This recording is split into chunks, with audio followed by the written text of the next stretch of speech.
Hello everyone. आपको पता ही है कि इंग्लिश जो है एक बहुत ही वास्ट और इंटरेस्टिंग सब्जेक्ट है। और जहाँ तक आपके आपके स्कूल डेज़ में इंग्लिश एज ए सब्जेक्ट की बात करें तो ये काफ़ी इंटरेस्टिंग है, क्योंकि इसके जो अलग अलग चैप्टर्स हैं उसमें अलग अलग बातें हैं और इसका जो दायरा है वो काफ़ी बड़ा है। जैसे आप पाएंगे कि किसी चैप्टर में हिस्ट्री से रिलेटेड, किसी ग्रेट हिस्टोरिकल पर्सनैलिटी से रिलेटेड कोई एडवेंचरस एक्ट है, उनका कैंपेन है, या फिर कोई एक साइकोलॉजिकल स्टोरी है किसी दूसरे चैप्टर में, या फिर कहीं आप पाएंगे क्लाइमेट पे आपको कोई रिसर्च है, कुछ इंसाइट्स हैं, कुछ इनपुट हैं, किस तरह क्लाइमेट चेंजेस इम्पैक्ट कर रहे हैं अर्थ को।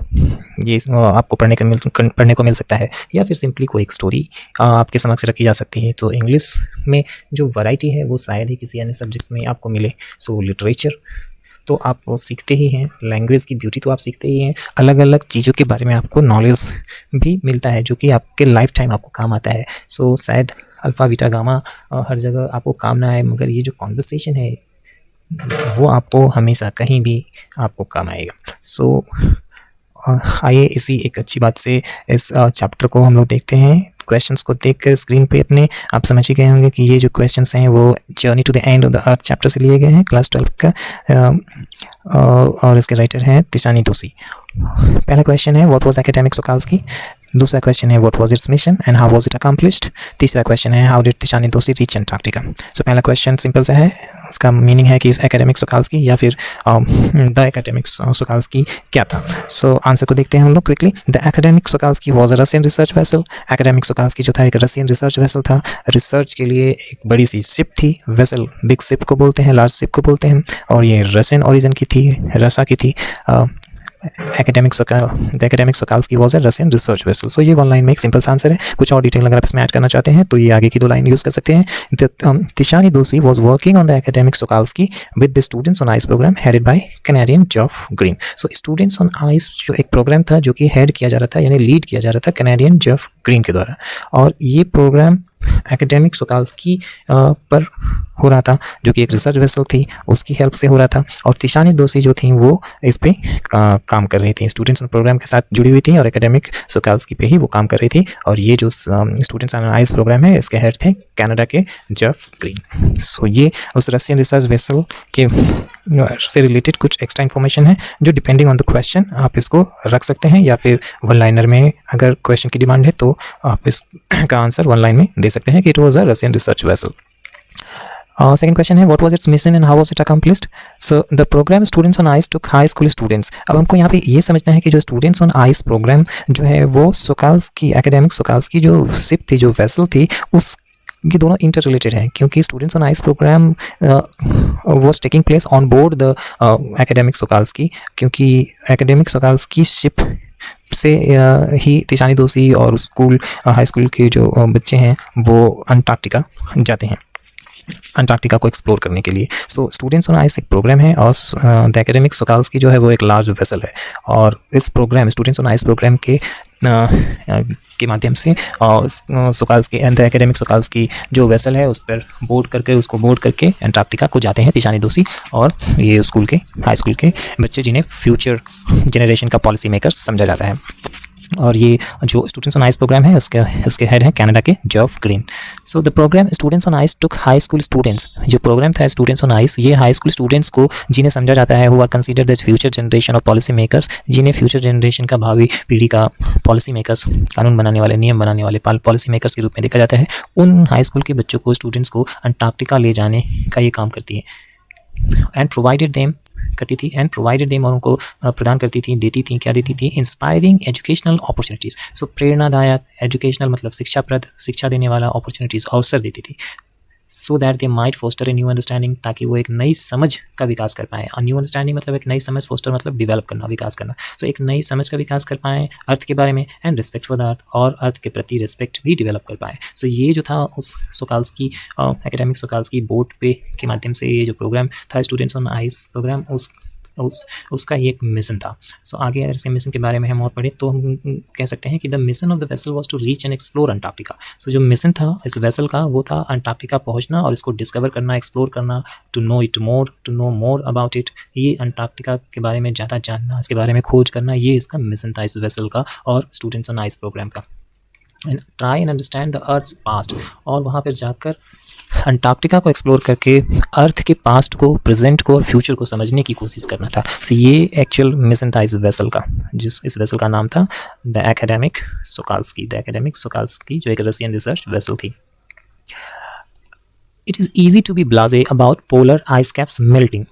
इट इज़ ईजी मतलब आसान है, क्या आसान है? टू बी ब्लाजे अबाउट मतलब to be indifferent to something. So to be blasé का मतलब होता है उदासीन होना, किसी चीज़ के प्रति कुछ होता है और मुझे उससे फ़र्क नहीं पड़ता है, यानी to be not worried about something. कोई चीज़ आपको एक्साइट नहीं करती है, आप उससे वरीड नहीं होते हो, तो आप you are blasé about it, you are just indifferent to it, you are nonchalant about it. So blasé का दो सिनोनिम्स आपको याद रखना है, nonchalant and indifferent. So ये आसान होता है इनडिफरेंट होना, उदासीन होना, ब्लाजे होना, कि पोलर के जो आइस कैप्स हैं, जो वहाँ पे बर्फ़ जमी हुई है पोल्स पर, पृथ्वी के ध्रुवों पे जो आइस कैप्स जमी हुई है वो मेल्ट हो रही हैं। ये बात जब आपको कोई कहता है तो आप इसको जस्ट इग्नोर कर देते हो या आपको इससे फ़र्क नहीं पड़ता है ये सुन करके। ये बहुत आसान है उसको इग्नोर कर देना कि आइस कैप्स जो है वो मेल्ट हो रही हैं पोल्स पे।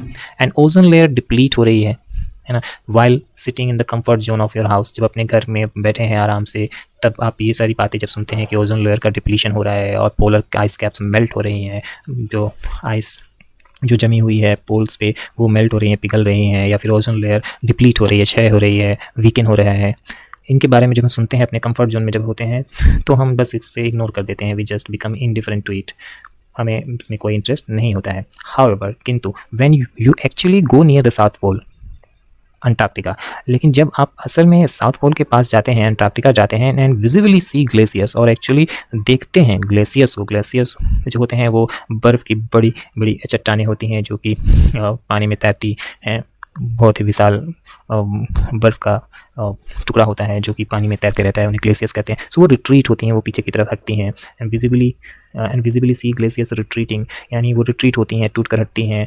एंड आइस सेल्फ्स कोलैप्सिंग, और आइस की जो सेल्फ्स होती हैं, बड़े बड़े जो परतें होती हैं वो कोलैप्स होती हैं, टूटती हैं। कहने का मतलब कि ये जो आइस है वो क्या हो रहा है, मेल्ट हो रहा है। And depletion in the ozone layer, और डिप्लीशन जो होता है ओजोन लेयर में, ओजोन का जो परत है वो क्षय हो रहा है, वो उसका वीकन हो रहा है, वो अफेक्ट कर रहा है एक्टिविटीज़ ऑफ फाइटोप्लैंक्टन्स को। सो ये जो ओजोन लेयर है वो डिप्लीट हो रहा है, तो इसके वजह से फाइटोप्लैंक्टन जो कि सिंगल सेल्ड प्लांट्स है, जो कि फूड चेन का हिस्सा है, मरीन फूड चेन का हिस्सा है, जो कि दूसरे जो मरीन एनिमल्स हैं उनको जिंदा रहने में मदद करते हैं, इसको अफेक्ट करता है depletion in the ozone layer.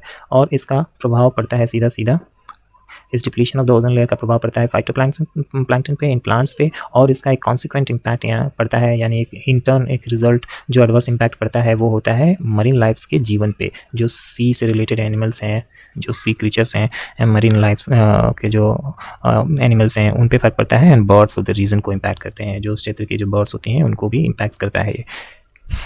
तो अपने घर में जब हम कंफर्ट जोन में होते हैं तब हम आइस कैप्स के मेल्ट होने और ओजोन लेयर के डिप्लीट होने का हम पर कोई खास प्रभाव नहीं पड़ता है, हम उससे के प्रति उदासीन होते हैं। लेकिन जब हम उसको विजिबली देखते हैं, जब हम देखते हैं कि ग्लेशियर्स जो हैं और आइस का सेल्फ जो है वो कोलैप्स हो रहे हैं, टूट रहे हैं, कमज़ोर हो रहे हैं, यानी कि मेल्ट हो रहे हैं, और ओजोन लेयर का जो डिप्लीशन है वो फाइटोप्लैंक्टन यानी प्लांट्स को प्रभावित कर रहा है, जिसके वजह से मरीन जो एनिमल्स हैं उनका जो फूड चेन है वो गड़बड़ हो रहा है, और उसके वजह से जो एक एनिमल दूसरे एनिमल पे जो डिपेंडेंट है वो मर रहे हैं, और बर्ड्स ऑफ द रीजन को भी फूड नहीं मिल रहा है। तो ये जो फूड चेन है वो उस पर प्रभाव पड़ रहा है। ये एक लार्जर पिक्चर देखने को मिलता है जब हम विजिबली वहाँ पे साउथ पोल जाते हैं, वो साउथ पोल और अंटार्कटिका जाते हैं और विजिबली इन चीज़ों को देखते हैं।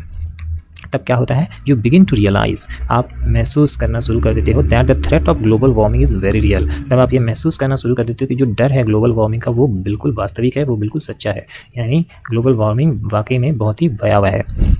सो एक्चुअल जो मिशन है वो कैसे एकेडमिक सोकाल्स्की का जो मिशन है, या फिर स्टूडेंट्स ऑन आइस प्रोग्राम का जो मिशन है वो कैसे एक्चुअली अकम्प्लिश होता है, वो इस फाइनल पैराग्राफ से आप कन्वे कर सकते हैं कि by giving high school students first hand experience of how little changes in the environment can have big repercussions. So high school students को फर्स्ट हैंड एक्सपीरियंस देते हैं, दिलाकर सामने से अनुभव, खुद महसूस किया हुआ अनुभव दिलाकर कि कैसे लिटिल चेंजेस, थोड़े छोटे जो चेंजेस होते हैं, छोटी छोटी जो बातें होते हैं, बदलाव होते हैं एनवायरनमेंट में, वो कैसे बड़ा इम्पैक्ट उनका होता है। ये चीज़ें जब वो अनुभव करते हैं, फर्स्ट हैंड एक्सपीरियंस करते हैं, हाई स्कूल स्टूडेंट जो कि फ्यूचर जनरेशन के पॉलिसी मेकर्स होते हैं, जब ये समझते हैं, तब जो मिशन है एकेडमिक सोकाल्स्की का और स्टूडेंट्स ऑन आइस प्रोग्राम का, वो अकम्प्लिश हो जाता है। The mission of the academic Shokalskiy and its Students on ice programme was accomplished. So when these high school students who are actually considered the future generation of policy makers, when they get the first hand experience of these changes in the environment and their repercussions, their adverse impacts on the earth, then the mission of this students on ice program and the academic Sokalsky is accomplished. So that is how that mission was accomplished. Last question था कि how Tishani दोषी completed her journey. सो उसका answer आप इस last के paragraph से कर सकते हैं। Tishani Doshi began her journey 13.09 degrees north of the equator in Madras to Antarctica on board the academic Shokalskiy. So इस आंसर को छोटा करने के लिए आप चाहें तो ये 13.09 degrees north of the equator को रिमूव कर सकते हैं और आपका आंसर होगा Tishani Doshi began her journey in Madras. उन्होंने मैड्रास में अपनी जर्नी शुरू की अंटार्कटिका के लिए और एकेडमिक सोकाल्स्की पर चढ़कर। एकेडमिक सोकाल्स्की जो कि रिसर्च वेसल थी, उस पर वो मैड्रास में चढ़ी और अंटार्कटिका के लिए उन्होंने प्रस्थान किया, began her journey. She cross 9 time zones, 9 time zones को क्रॉस किया, 6 चेक पॉइंट्स को क्रॉस किया, 3 बॉडीज ऑफ वाटर, 3 बड़े बॉडीज ऑफ वाटर को क्रॉस किया, एंड एटलीस्ट एज मेनी इकोस्फेयर्स, और लगभग उतने ही इकोस्फेयर्स को कंप्लीट किया। इकोस्फेयर्स वो एरिया है वर्ल्ड का जहाँ पे लिविंग ऑर्गेनिजम्स पाए जाते हैं, जहाँ पे लिविंग बीइंग्स हैं, जहाँ पे लाइफ एग्जिस्ट करती है, उस पार्ट को, वर्ल्ड के उस पार्ट को इकोस्फेयर्स कहते हैं। So by the time she set foot on Antarctica, जब तक उन्होंने अंटार्कटिका पे कदम रखा, तिशानी दोषी ने जब तक कदम रखी अंटार्कटिका पे, she had covered a journey of over 100 hours. So वो 100 आवर्स की जर्नी कवर कर चुकी थी या कवर कर रही थी in combination of A car and airplane and a ship. 100 घंटे की जर्नी वो कवर कर रही थी जब वो अंटार्कटिका पर पैर रख के अंटार्कटिका पहुंची, in combination of A car and aeroplane and ship. So aeroplane, car और शिप के कॉम्बिनेशन में, यानी इन तीनों का यूज़ करके, इन तीनों ही मोड्स ऑफ ट्रांसपोर्टेशन का यूज़ करके वो अंटार्कटिका जब पहुंची तो वो लगभग 100 घंटे की जर्नी कंप्लीट कर रही थी। कुछ वर्ड्स हैं जिसको हम लोग देख लेते हैं। पहले मैंने बताया कि रेपरकशंस यूजुअली रिजल्ट्स के लिए, इम्पैक्ट्स के लिए यूज़ होता है, यूजुअली एडवर्स इम्पैक्ट्स के लिए। और इकोसिस्टम क्या है? All the living things in an area and the way they affect each other and the environment. So जितने भी जीवित चीज़ें होती हैं, लिविंग बीइंग्स, क्रीचर्स होते हैं किसी भी एरिया में, और वो किस तरह एक दूसरे को अफेक्ट करते हैं और अपने एनवायरनमेंट को अफेक्ट करते हैं, ये जो पूरा सिस्टम होता है वो कहलाता है इकोसिस्टम। इसी को अगर दूसरे ढंग से देखें तो जितने भी प्लांट्स हैं, all the plants and living creatures in a particular area, जितने प्लांट्स और लिविंग क्रीचर्स हैं उनको हम जब उनके फिजिकल एनवायरनमेंट के रिलेशन में जब समझते हैं तो हम उस पूरे सिस्टम को, उनके पूरे सिस्टम को कहते हैं इकोसिस्टम। इकोस्फेयर मैंने अभी थोड़ी देर पहले बताया कि इकोस्फेयर जो होता है वो पार्ट ऑफ द वर्ल्ड है इन विच लाइफ कैन एग्जिस्ट, जहाँ पे लाइफ एग्जिस्ट करती है, जहाँ पे जीवन संभव है, वो इकोस्फेयर कहलाता है। The parts of the universe habitable by living organisms, जो यूनिवर्स का वो हिस्सा जो कि हैबिटेबल है, जहाँ पे निवास किया जा सकता है लिविंग ऑर्गेनिजम्स के द्वारा, जीवित प्राणियों के द्वारा। ब्लाजे मैं बता चुका हूँ, ब्लाजे जो हो ये Oxford advance learners English dictionary से लिया गया है ये वर्ड मीनिंग। और ब्लाजे का मतलब होता है नॉट इम्प्रेस्ड, एक्साइटेड और वरीड अबाउट समथिंग। सो जब हम इम्प्रेस नहीं होते हैं, एक्साइटेड नहीं होते हैं किसी न्यूज़ से, किसी बात से, और वरीड नहीं होते हैं, स्पेशली चिंतित नहीं होते हैं किसी चीज़ के बारे में, बिकॉज यू हैव सीन और experienced it many times before, क्योंकि हम उसके बारे में कई बार में देख चुके होते हैं, अनुभव कर चुके हैं, सुन चुके होते हैं पहले ही, तब हम कहते हैं कि ब्लाजे हैं, we are blasé about something. So blasé का वही 2 वर्ड्स हमको याद रखना है, नॉनशैलेंट और इनडिफरेंट, और ये तीनों बातें तो है ही इसके मीनिंग में, not impressed, not excited, not worried.